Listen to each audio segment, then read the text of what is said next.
I stood in my daughter Sarah's kitchen, holding a crumpled receipt for a luxury cruise. My hands trembled. A year ago, I gave my kidney to save my granddaughter Lily. The doctors said she was dying. Now, I saw photos on the fridge of Sarah's family on that very cruise, taken just months after my surgery. Lily was laughing, her cheeks rosy, no sign of illness. My chest ached where the scar still pulled tight. I had to know the truth before they returned from their shopping trip. I opened Sarah's laptop on the counter. My password guess, Lily's birthday, worked. Bank statements flashed on the screen. Large deposits, all from an unknown medical fund. My breath caught. This wasn't right. Then I heard a car door slam outside. They were home early. I quickly closed the laptop, my heart pounding. I slipped the receipt into my pocket and forced a smile as the door opened. Sarah walked in, her eyes narrowing at me near her computer. "Mum, what are you doing?" she asked, her voice too sweet. I said I was just wiping the counter, but I saw the flicker in her eyes. She knew I knew something, and I knew I had to move fast. I knew what I had to do, uncover what really happened to my kidney. I had lost the trust I once had, and it was shattered.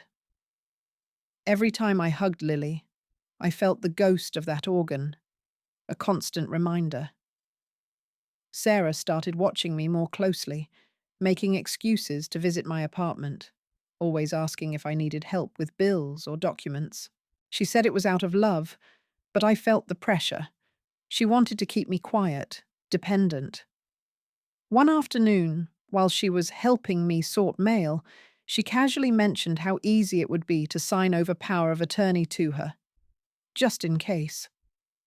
I smiled and said I'd think about it, but inside, I was screaming. Later, I dug out my old medical files from the donation. Then, I found a second opinion form I never signed.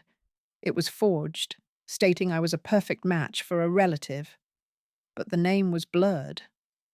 Tucked in the file was a note from the hospital administrator, thanking Sarah for her donation to the clinic fund. My own daughter sold my kidney. My phone buzzed. A text from Sarah. "We need to talk about your will, Mum. Tonight." I sat in my small apartment, the medical files spread on the coffee table. The note about the donation burned in my mind. I had to get proof without alerting Sarah. I needed to contact that hospital administrator and see if I could trace the money. I felt so alone. I couldn't trust anyone in my family now. I called the hospital, pretending to be following up on my donation records. The woman on the phone was hesitant, saying records were confidential. I pressed, saying I needed it for tax purposes. She put me on hold. While waiting, I glanced at a photo of Lily and me from before the surgery, her smiling, me so naive. The pressure mounted when Sarah called, her voice cheerful, inviting me to dinner. "I made your favorite stew, Mom. We can discuss that, Will." I knew it was a trap to keep me close. I declined, saying I had a book club. After hanging up, I realized the book club was yesterday. She might check. The hospital woman came back, not with answers, but a question. "Why are you asking about this? We had an inquiry just last week from a law firm about the same file." My blood ran cold. Who else was looking? Then, a knock on my door. Too early for mail. I peered through the peephole. A man in a suit stood there, holding a folder. He looked official, stern. He said he was from social services, here to assess my living situation due to a family concern. Sarah must have sent him. I opened the door slowly, my hands shaking. He stepped inside, his eyes scanning my messy apartment, and said, "I understand you've been having memory issues, Eleanor." The social worker, Mr. Davies, sat on my sofa, taking notes. He asked about my diet, my medications, if I ever felt confused. I knew this game. Sarah was trying to have me declared incompetent. I had to appear sharp and gather evidence against her. It was humiliating, being treated like a child in my own home. I offered him tea, my voice steady, and casually mentioned I'd been reviewing my financial records just that morning. He nodded, but I saw him glance at the medical files on the table. The pressure was intense. Every word could be used against me. After he left, I called my friend Martha, a retired nurse, and asked her about medical fraud. She said to look for inconsistencies in the donation paperwork. I spent the evening comparing dates and names. Then, I found a discrepancy. The surgery date on my records didn't match the hospital's public log online. Mine was a day earlier. Why? I remembered Sarah insisting I check in a day early for pre-op tests, but I was alone in a private room most of the time. Could they have taken my kidney then, before the scheduled date, to hide something? My phone rang. It was Lily, crying. "Grandma, Mum says you're sick and might need to go away. Is it true?" My heart broke. I told her no, but I heard Sarah's voice in the background, taking the phone, and she hissed, "Stay out of this, Mom, or you'll regret it." Lily's call left me shaken. I had to protect her and myself. I needed to find solid proof, perhaps linked to the black market. I risked losing access to my granddaughter forever. I drove to the library to use a computer Sarah couldn't monitor. I searched for articles on organ trafficking, my hands cold on the keyboard. It felt dirty, but necessary. The pressure increased when I saw Sarah's car pull into the library parking lot. She must have followed me. I quickly closed the tabs and pretended to read a book. She walked in, smiling too brightly. "Mum, what are you doing here? You hate computers." I said I was researching genealogy. She didn't believe me. As she led me out, I slipped a note to the librarian asking about anonymous tips to medical boards. Outside, Sarah's phone rang, and she stepped away. But I overheard her say, "The buyer is getting impatient. We need to finalize the second deal soon." Second deal? Were they planning another scam? My mind raced. Back home, I checked my mail and found an envelope from the hospital, a survey about my donation experience. Inside, someone had scribbled a number and "call if you have questions." Was it a trap or a lifeline? I dialed the number, and a man answered, his voice low. "Eleanor? I've been expecting your call. Meet me tomorrow at the cafe on Main Street. Come alone?" I sat in the cafe, stirring my tea, waiting for the mysterious caller. I wanted to get answers without falling into a trap.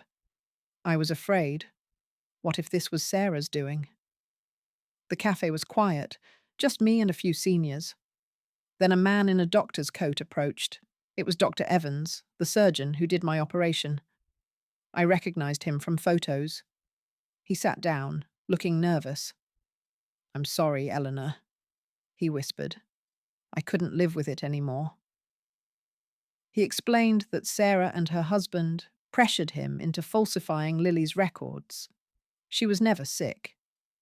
My kidney was sold to a wealthy client abroad. The pressure from them was financial. They threatened his career if he didn't comply. I felt dizzy, the room spinning. Dr. Evans slid a USB drive across the table. "It's all here. Bank transfers, emails. But be careful. They have connections." Just then, my phone buzzed. A text from Sarah. "Where are you? Lily misses you." Dr. Evans added, "There's more. They're targeting another relative, your sister's grandson. They think he's a match for something." My sister's grandson. They were expanding their scheme. I took the drive, my hands trembling. As I stood to leave, I saw Sarah through the window, walking toward the cafe. She must have tracked my phone. I ducked into the back hallway.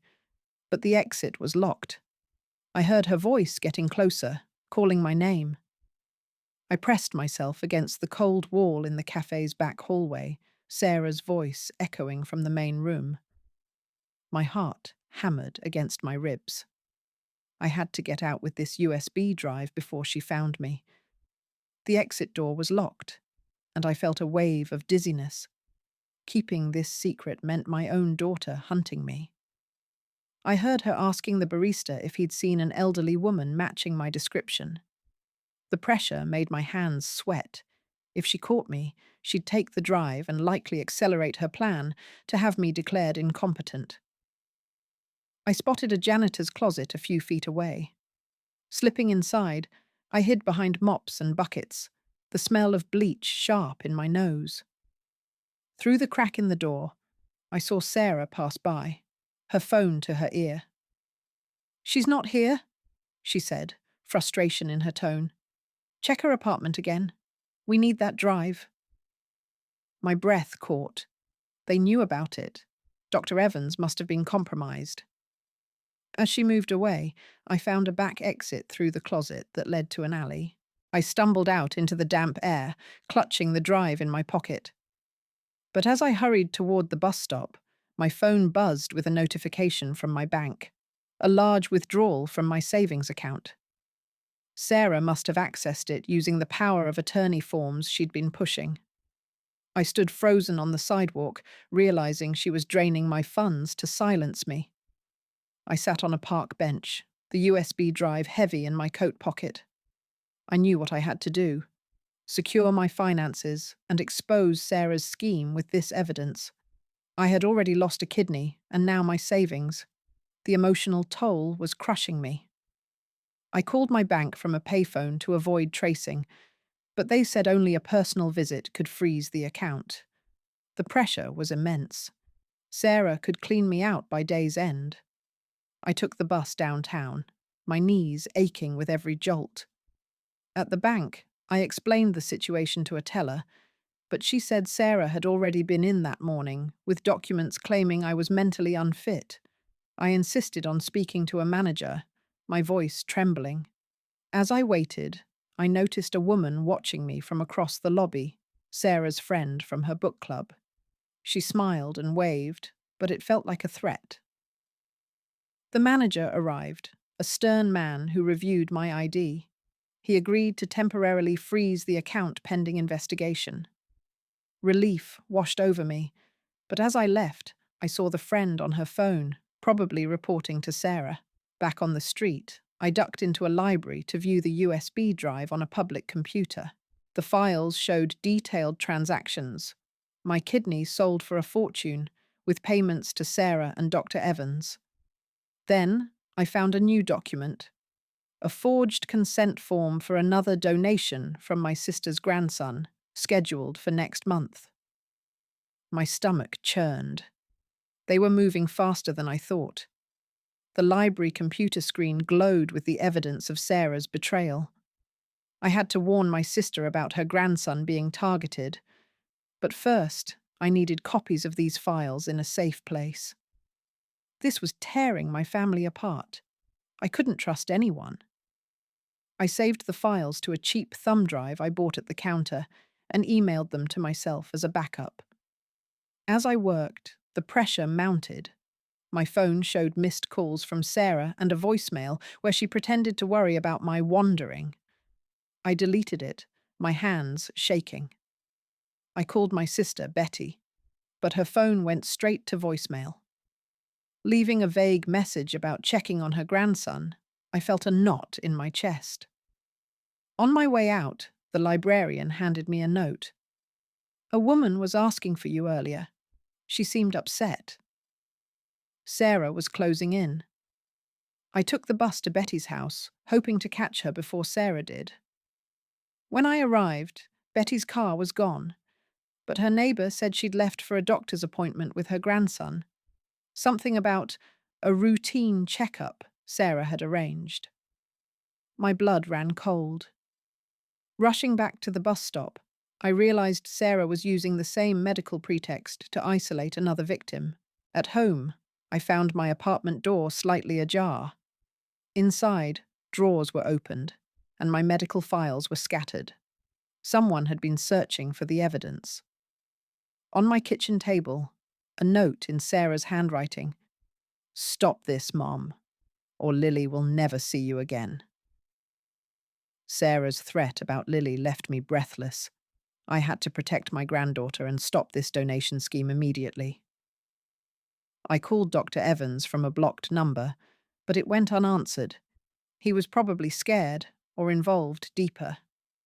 I had lost all peace. Every noise made me jump. I decided to visit the hospital where the original surgery happened, hoping to find someone who would listen. The bus ride felt endless, my mind racing with images of Lily being used as leverage. At the hospital, I asked to speak with the ethics committee, but the receptionist said I needed an appointment. The pressure intensified when I saw Sarah's husband, Mark, walking through the lobby. He didn't see me, but he was carrying a folder and heading toward the administrative offices. I ducked behind a pillar, my heart pounding. Was he there to cover tracks or arrange the next surgery? I followed at a distance, but lost him in the corridors. Frustrated, I left and called Betty again. This time, she answered. I blurted out a warning about the doctor's appointment, but she laughed it off. "Sarah said you've been confused lately, Eleanor. Don't worry, we're fine." She hung up, and I felt utterly alone. Back in my apartment, I reviewed the USB files again and noticed a pattern. All payments went through a shell company linked to Mark's business. I had proof of their fraud, but no one to trust with it. Then, my doorbell rang. It was a delivery man with a package from Sarah.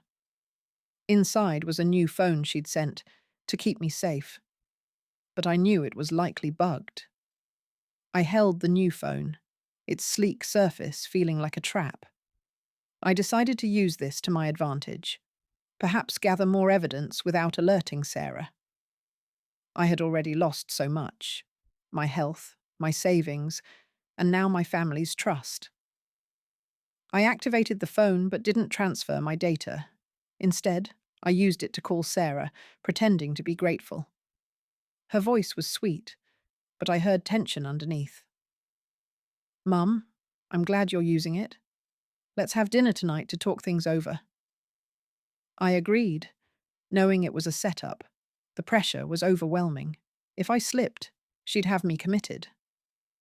Before leaving, I hid the USB drive in an old recipe book in my kitchen, a place she'd never look. At her house, the dinner was lavish, but Lily wasn't there. Sarah said she was at a friend's, but I saw her backpack in the hall. During dessert, Sarah slid a document across the table, a revised will leaving everything to her, citing my declining health. I smiled and said I'd need my lawyer to review it. Her face tightened. "There's no time, Mum. Sign it now." Just then, Lily came downstairs, her eyes red from crying. "Grandma, are you really sick?" she asked. Sarah quickly ushered her out, but not before Lily whispered, "I heard Mom talking about a trip after you sign." I left soon after, my mind racing. At home, I checked the bugged phone and found a text from Sarah to Mark. "She's not signing. Proceed with Plan B. The nursing home assessment is scheduled for tomorrow." I had less than a day to stop them. The nursing home assessment was in 12 hours, and I had to stop it. Sarah's plan to have me declared incompetent was moving too fast. I grabbed the bugged phone she gave me and pretended to call a friend, talking loudly about feeling unwell and needing rest. I hoped she was listening and would think I was subdued. I wanted to buy time and get the evidence to someone who could help, but it came at the expense of my peace. I hadn't slept, and my scar ached with every heartbeat. I felt the tension rise when I saw a car parked outside my apartment. It looked like Mark's, and he was probably watching me. I needed to act without raising suspicion. I decided to visit old Mr. Gable, a retired lawyer who lived downstairs. He'd helped me with my will years ago. I brought him some cookies as a cover, and in his cluttered living room, I showed him the USB drive on his computer. His eyes widened as he scanned the files. "This is serious, Eleanor," he whispered. "But we need more than this. We need a witness or a confession." Just then, my phone buzzed with a text from Sarah. "The assessor is coming at 9 a.m. Be ready." Mr. Gable suggested I record any conversations with her. As I left his apartment, I felt a flicker of hope. But when I returned upstairs, my door was slightly open. Inside, my recipe book was on the floor, pages torn out. The USB drive was gone. Sarah must have found it while I was gone. My heart sank as I realized I had no proof left. Sarah had taken the USB drive, and I was back to square one. I had to retrieve the evidence or find another copy before the assessment at 9 a.m. The loss left me feeling hollow. I'd trusted that drive to save me. I remembered emailing the files to myself at the library. If I could access that email, I might recover something. The situation was intense. Mark's car was still outside, and I knew Sarah was monitoring my movements. I used the bugged phone to call a taxi, pretending I had a doctor's appointment. As I waited, I saw the curtain in Mark's car twitch. He was definitely watching. At the library, I hurried to a computer and logged into my email. The files were there, but when I tried to download them, the system froze. A librarian approached, saying someone had reported me for suspicious activity. I glanced out the window and saw Sarah talking to a security guard. She must have followed me. I quickly logged out and left through a side exit, my hands shaking. On the bus home, I checked my email on the bugged phone. A risky move, but I needed to see if the files were accessible. To my horror, I found a new email from an unknown sender. "Stop digging, or Lily gets hurt." It included a photo of Lily playing in her yard, taken from a distance. They were threatening my granddaughter now. I got off the bus early and walked the rest of the way, my mind racing. When I reached my apartment, the assessor's card was already on my door. They'd come early. I stepped inside, and a woman in a crisp suit stood in my living room. "Eleanor, I'm from Senior Care Services. Your daughter requested we start the evaluation now." The assessor, Ms. Higgins, was in my home, and I had to pass this evaluation without revealing my plans. I smiled warmly and offered her tea, trying to seem composed. I aimed to appear fully competent, but it meant suppressing my anger and fear. Ms. Higgins asked about my daily routine, my medications, and if I ever felt confused. I answered clearly, mentioning my book club and how I managed my bills online. The tension intensified when Sarah arrived unannounced, her face a mask of concern. "Mum, I was so worried when you left suddenly," she said, hugging me too tightly. She began telling Ms. Higgins about my recent memory lapses and how I'd been wandering. I kept my voice steady, recalling recent events accurately, but Sarah interjected with lies. Then my phone buzzed with a call from Mr. Gable. I excused myself to answer, and he said he'd made a copy of the USB files before I left his apartment. He'd saved them on a separate drive. Relief flooded me, but as I hung up, Sarah eyed me suspiciously. Ms. Higgins concluded the assessment, saying she'd file her report in 24 hours. After they left, I rushed to Mr. Gable's apartment. He handed me the new USB drive and advised me to contact a medical ethics board. Back upstairs, I found a note slipped under my door from Lily, written in her childish handwriting. "Grandma, I'm scared. Mum says you're going away." My heart broke. I called the number on the ethics board website, but the line was busy. As I tried again, I heard a key in my lock. Sarah must have kept a spare. The door opened, and she stood there, her expression cold. "It's over, Mum. I'm having you moved to a home tomorrow. Sign this, and it will be easier." She held out a placement agreement. Sarah stood in my doorway with the placement agreement, and I knew I had to refuse without triggering a scene. I calmly told her I needed time to read it and would consult Mr. Gable.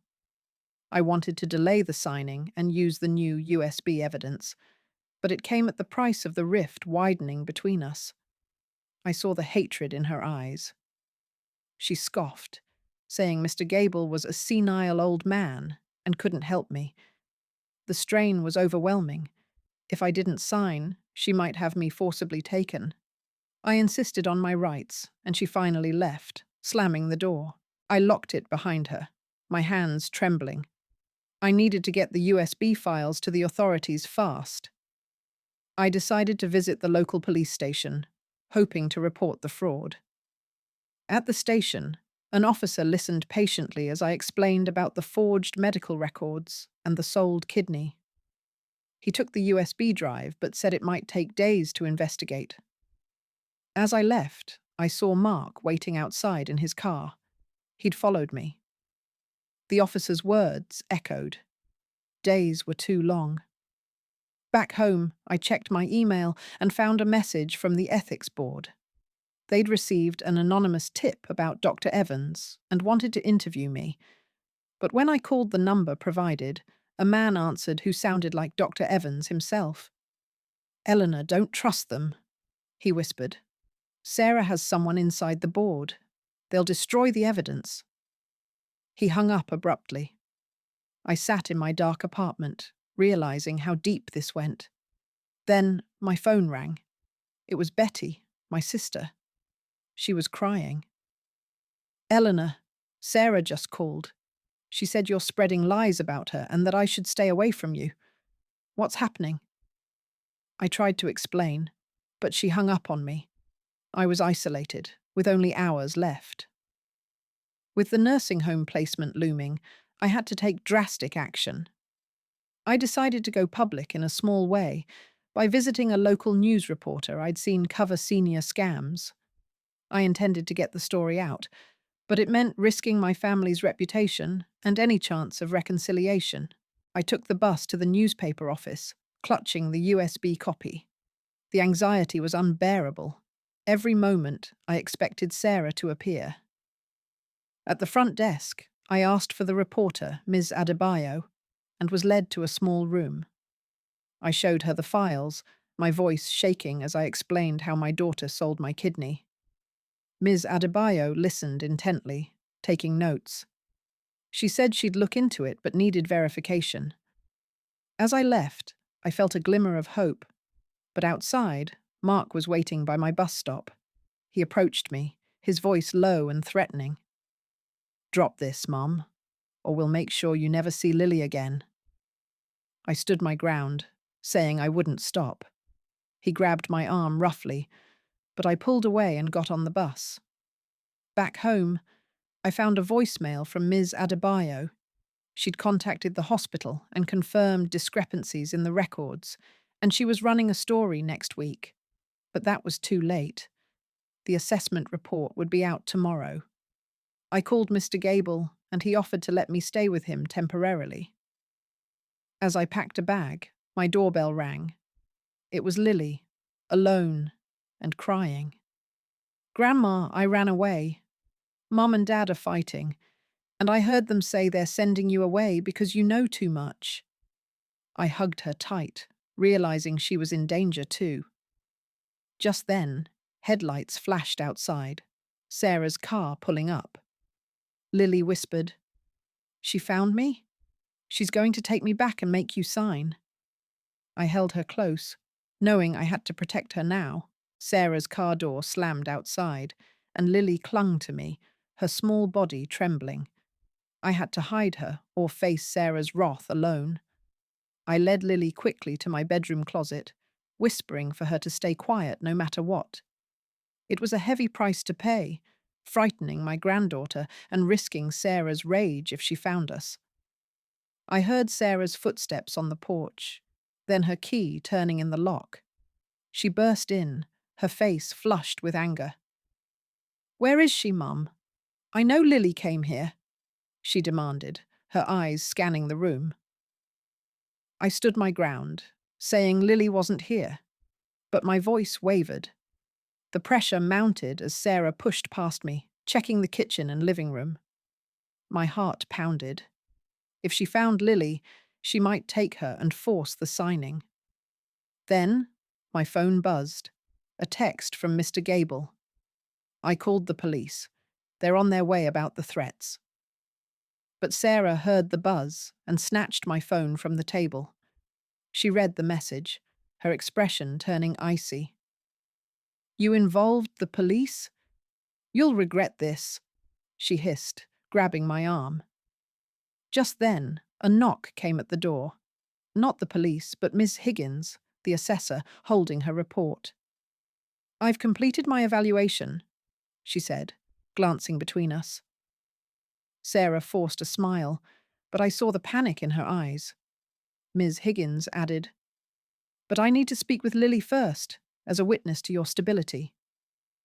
My blood ran cold. Lily was in the closet, and if she came out, Sarah would silence her. Ms. Higgins stood waiting, and I had to prevent her from questioning Lily while Sarah watched. I offered Ms. Higgins a seat, saying Lily was asleep after being upset, but Sarah interrupted, insisting we wake her. The emotional weight crushed me. Lying to protect Lily felt wrong, but necessary. I could feel Sarah's intensity. She kept edging toward the bedroom, her hands clenched.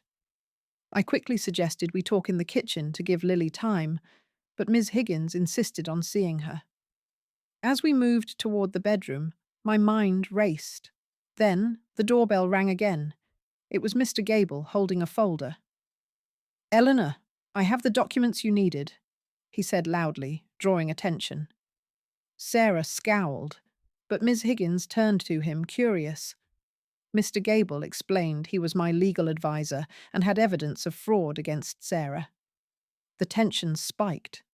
Sarah tried to dismiss him, but Ms. Higgins asked to see the documents. In the chaos, I slipped back and whispered to Lily to stay hidden.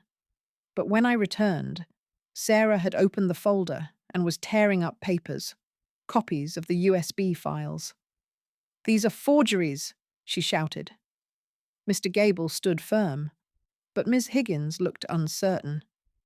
Then, my phone buzzed with a call from the police. They were outside.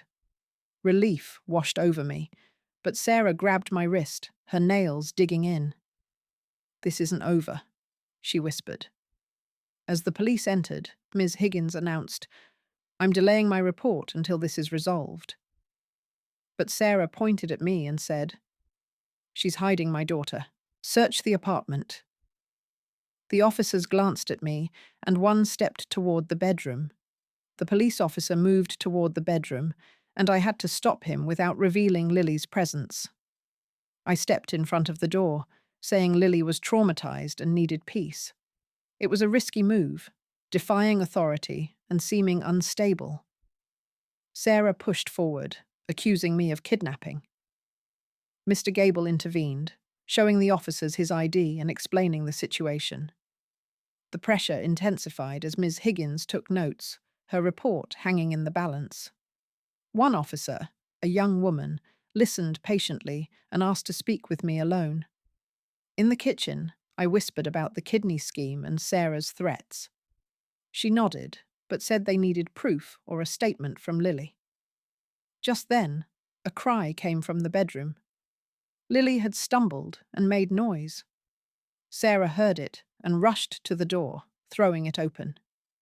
Lily stood there, tears streaming down her face.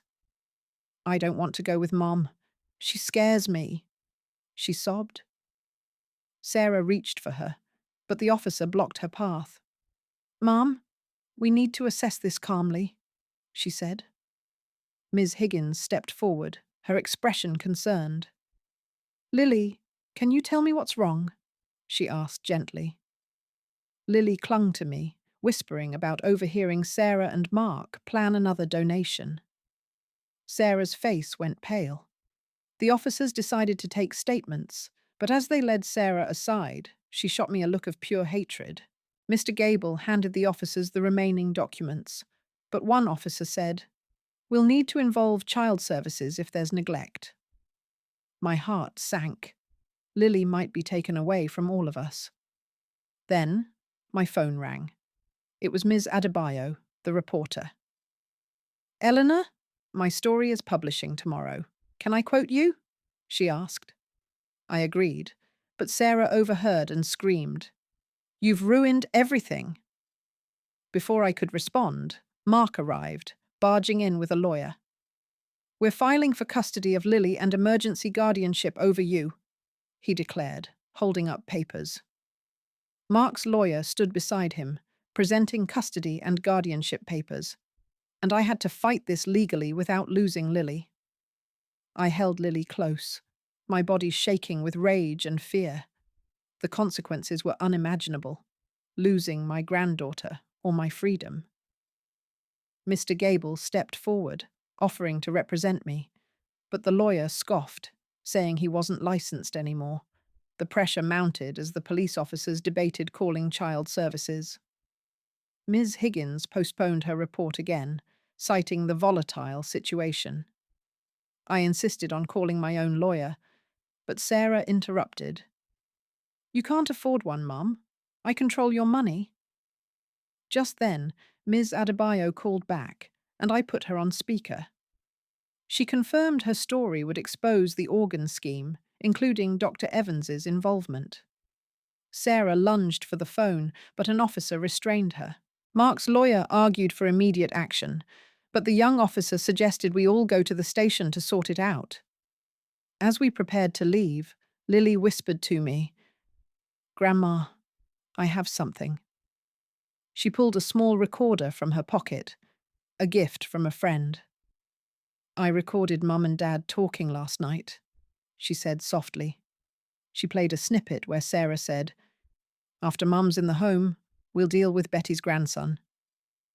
The room fell silent. The officers took the recorder as evidence. Ms. Higgins finally spoke.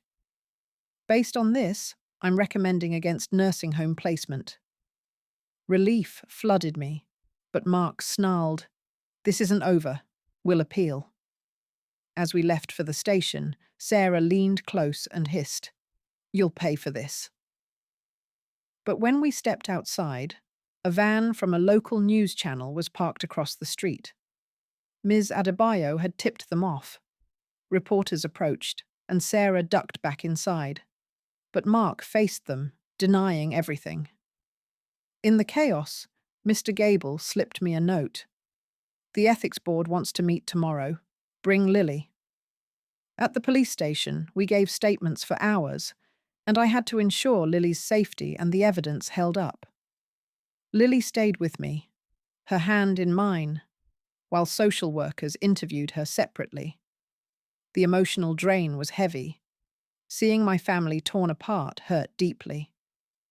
Sarah and Mark were in another room with their lawyer, and I heard raised voices through the walls.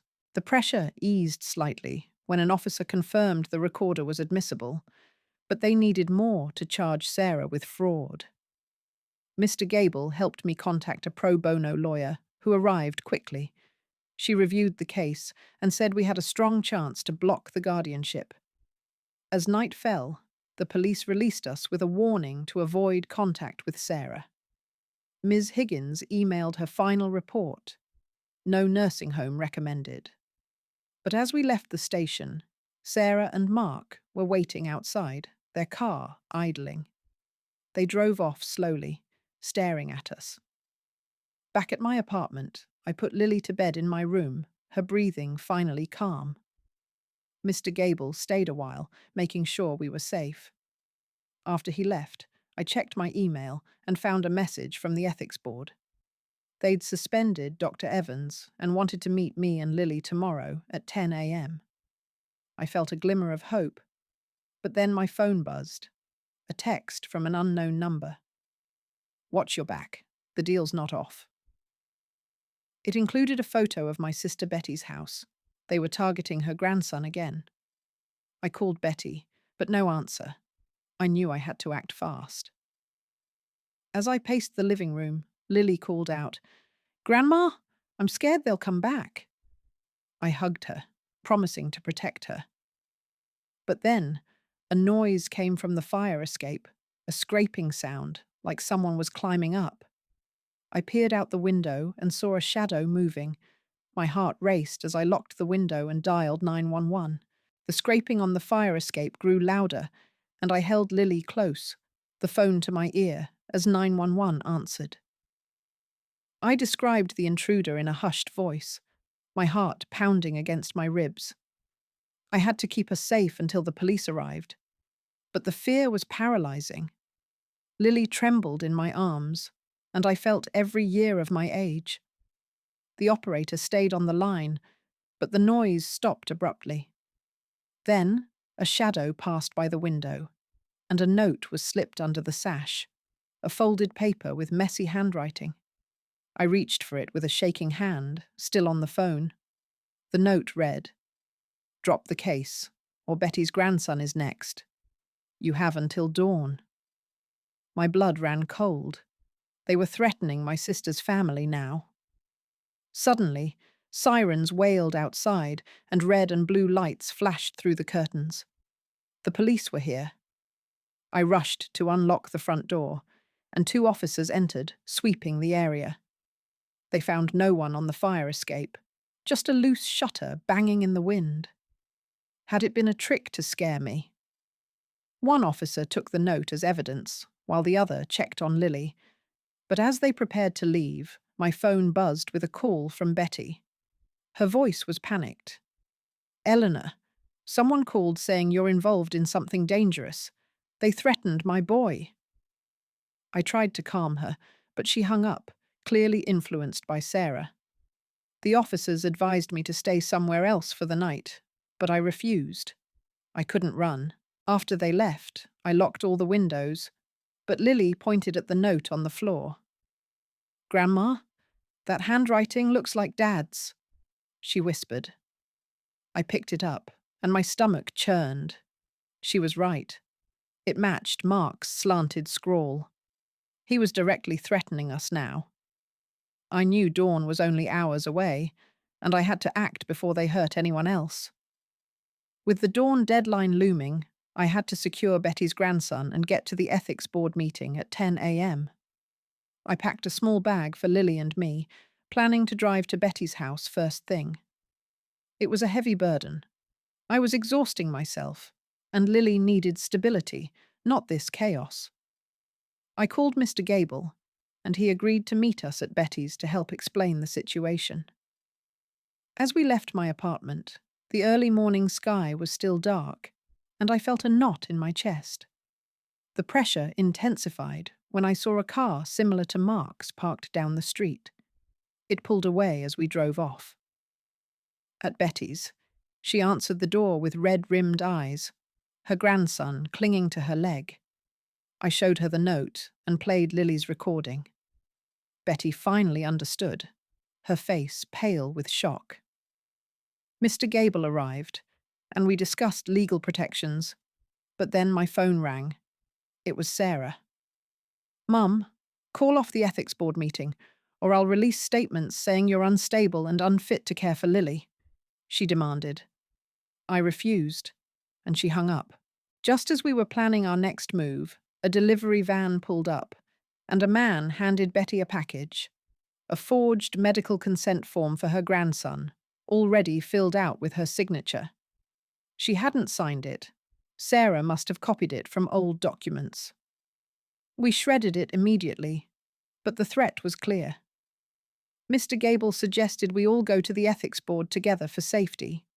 As we piled into cars, I noticed a drone hovering overhead, following us. Lily tugged my sleeve. "Grandma, that's Dad's drone. He uses it for his business." They were watching our every move. We drove toward the hospital, but the drone stayed with us, a constant reminder of their reach. The ethics board meeting was in an hour, and I had to present my case without interruptions from Sarah. I held Lily's hand tightly in the car, reviewing the documents Mr. Gable had organized. The emotional toll was heavy. Facing officials about my own daughter's betrayal made me nauseous. Betty sat beside me, her grandson asleep in her arms, both now under threat because of me. As we parked near the hospital, the drone still buzzed above, and Mark's car pulled into the lot behind us. He didn't approach, just watched, adding to the pressure. Inside, we met with the ethics committee, three stern-faced professionals in a small conference room. I laid out the evidence, the USB files, Lily's recording, and the forged consent forms. They listened intently, but then Dr. Evans was brought in via video call. He looked gaunt and nervous. "I confirm everything," he said, his voice shaky. "Sarah and Mark pressured me into the scheme, and they're planning another with Betty's grandson." The committee members exchanged glances, and one asked for more proof. Suddenly, the door opened, and Sarah marched in with her lawyer. "This is a witch hunt," she shouted. "My mother is delusional." The room fell into chaos, with arguments flying. But then Lily stood up, her small voice clear. "I'm not sick, and Grandma didn't need to give her kidney. Mum and Dad sold it for money." The committee chairwoman silenced everyone and asked Lily to continue. She described overhearing plans for another surgery. Sarah tried to interrupt, but the chairwoman held up a hand. "We're suspending all involved medical licenses and referring this to the authorities," she announced. Sarah stormed out, but as we left the room, a hospital administrator handed me a note. "Check your bank account. You've been reimbursed." I logged in on my phone and saw a large deposit, the money from my kidney sale, returned by the hospital as restitution, but it felt like blood money. Outside, Mark was gone, but a text came through. "You won't win. We still have leverage." The reimbursement money in my account was a small victory, but I had to ensure Sarah and Mark couldn't retaliate further. I needed to use the funds to secure legal protection for Lily and me. I was weighed down by lingering guilt. That money came from my own body, and it couldn't buy back my health or trust. I met with my new lawyer, Ms. Rivera, at her office to discuss restraining orders and custody issues for Lily. The pressure was still on. Sarah had texted threats, and I worried about Betty's family. Ms. Rivera advised filing for emergency custody of Lily, given the evidence of neglect and fraud. As we filled out paperwork, my phone buzzed with a call from Child Services. They wanted to interview Lily about her home environment. I agreed, but it meant dragging her through more trauma. Later, at home, Lily and I were sorting through old photos when she found a picture of Sarah as a child, smiling innocently. "I miss when Mum was nice," she said, tears in her eyes. I hugged her, feeling the weight of what I'd done. But then the doorbell rang. It was a process server with papers from Sarah. She was suing for grandparent visitation rights, claiming I was alienating Lily from her. It was a clever move to maintain control. I accepted the papers, my hands trembling. Ms. Rivera said we could fight it, but it would be long and costly. That evening, as I put Lily to bed, she asked if she could live with me forever. I promised to try, but the legal battle loomed large. Just before midnight, my phone rang. It was Mark, his voice slurred. "You think you're safe? We have friends in high places. Wait for tomorrow." He hung up, and I lay awake, wondering what new scheme they had. The next morning, the news story by Ms. Adebayo broke online, detailing the organ scheme. My phone started blowing up with calls from friends and family, some supportive, some accusatory.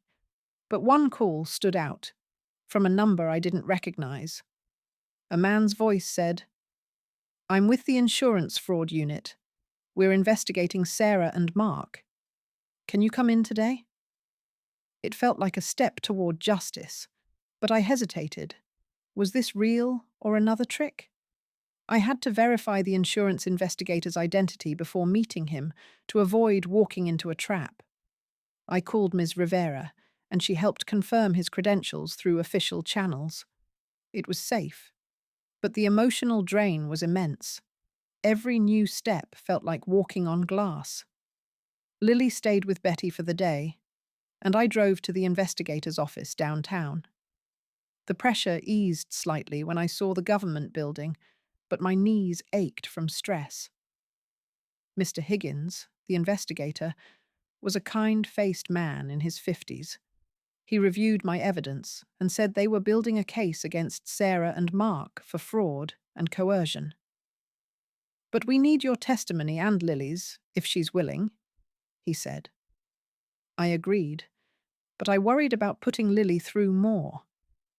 As I left, I felt a sense of progress. But when I reached my car, I found a note on the windshield. "Stop talking, or Lily's school will hear about her unstable home." It was signed with a drawn kidney. A sick joke. I crumpled it, my hands shaking. Back at Betty's, Lily was playing with her cousin, looking happier. Betty told me that Sarah had called, begging to speak to Lily, but she'd refused. "I'm on your side now, Eleanor," Betty said, hugging me. It was a small comfort. That night, I checked my email and saw a message from the court. The emergency custody hearing was scheduled for tomorrow. Ms. Rivera was confident, but I knew Sarah would fight dirty. As I prepared for bed, my phone buzzed with a text from an unknown number. "Look outside." I peered through the blinds and saw a car idling across the street, the same one from earlier. It drove off quickly, but not before I caught the license plate. I wrote it down, my heart racing. Lily called out from her room, "Grandma, I had a bad dream." I went to her, holding her tight. "It's going to be okay," I whispered, but I wasn't sure I believed it. The hearing tomorrow would decide our future, and I feared what Sarah might do. The custody hearing began at 9 a.m., and I sat in the courtroom with Lily beside me, her small hand clutching mine.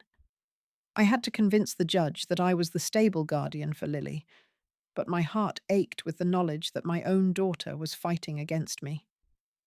The room was cold, and the judge's stern face didn't help my nerves. Sarah and Mark were across the aisle with their lawyer, whispering intently. Ms. Rivera presented our evidence: the USB files, Lily's recording, and the ethics board findings.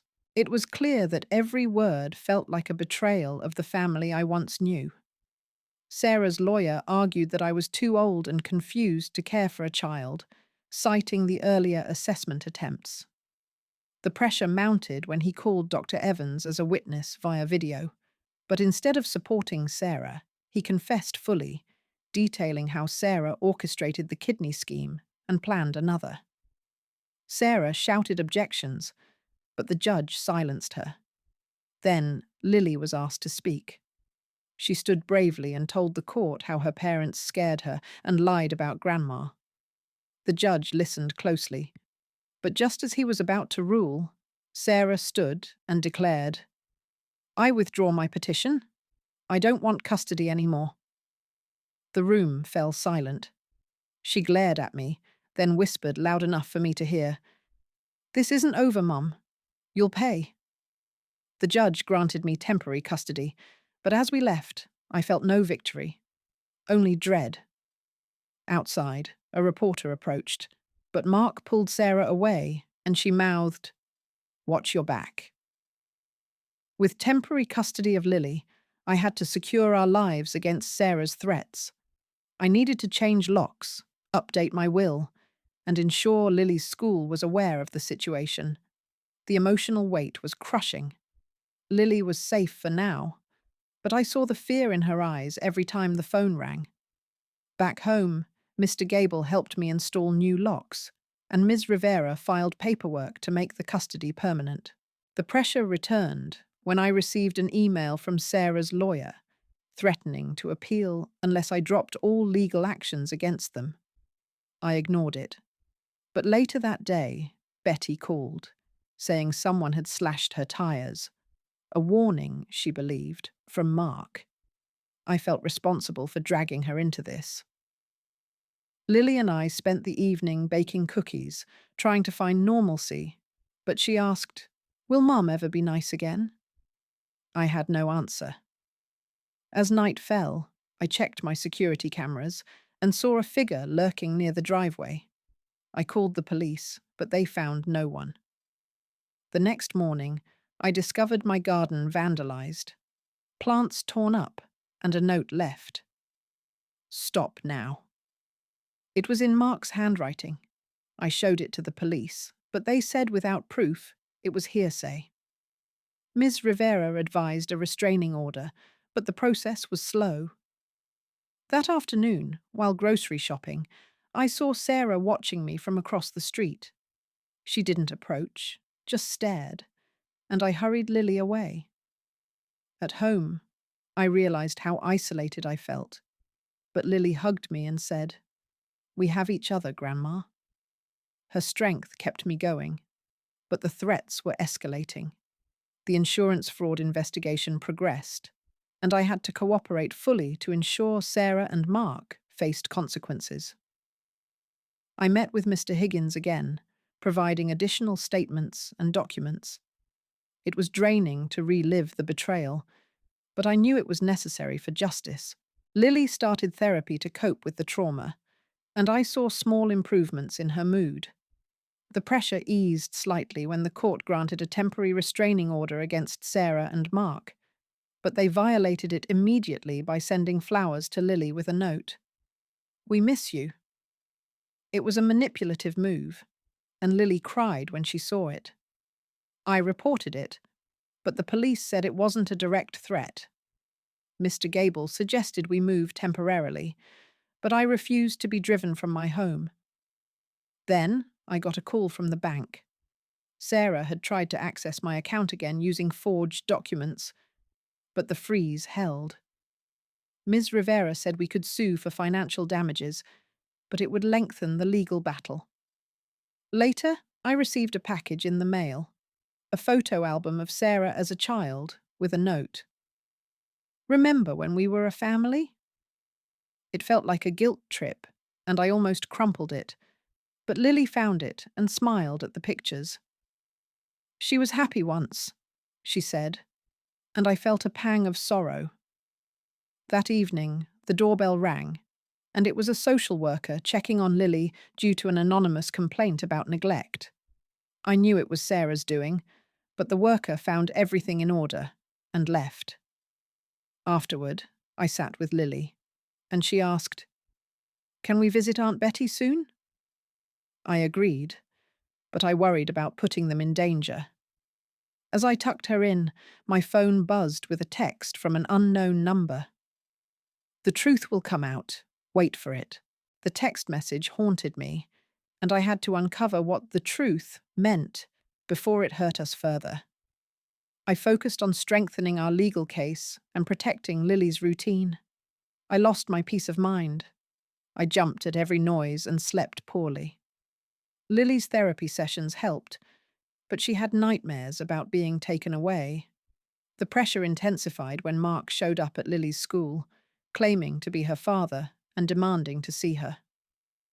The school called me, and I rushed over, but he left before I arrived. The principal agreed to tighten security, but I felt violated. Ms. Rivera filed for a permanent restraining order, and the court date was set. Meanwhile, the fraud investigation yielded results. Mr. Higgins informed me that Sarah and Mark were facing charges for forgery and coercion, with a trial likely in months. I should have felt relieved, but I only felt empty. Then, I received a letter from Sarah, handwritten and full of apologies, saying she was manipulated by Mark and wanted to reconcile. I didn't believe it, but Lily saw it and asked if we could talk to her. I refused, explaining the danger, but it broke my heart to deny her hope. That night, I dreamt of Sarah as a child, laughing, and woke up crying. The next day, while cleaning, I found an old locket of Sarah's with a picture of us inside. Lily found me holding it and said, "Maybe she can change." But later, we got a call from Betty. Mark had been arrested for violating the restraining order near her house.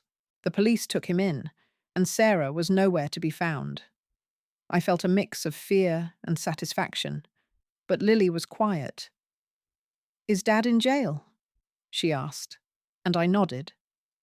She hugged me, and I knew we had to move forward, but the emotional scars remained.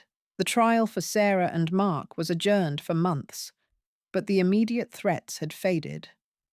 I focused on building a new life with Lily, one filled with stability and love. We settled into a routine: school, therapy, and quiet evenings at home.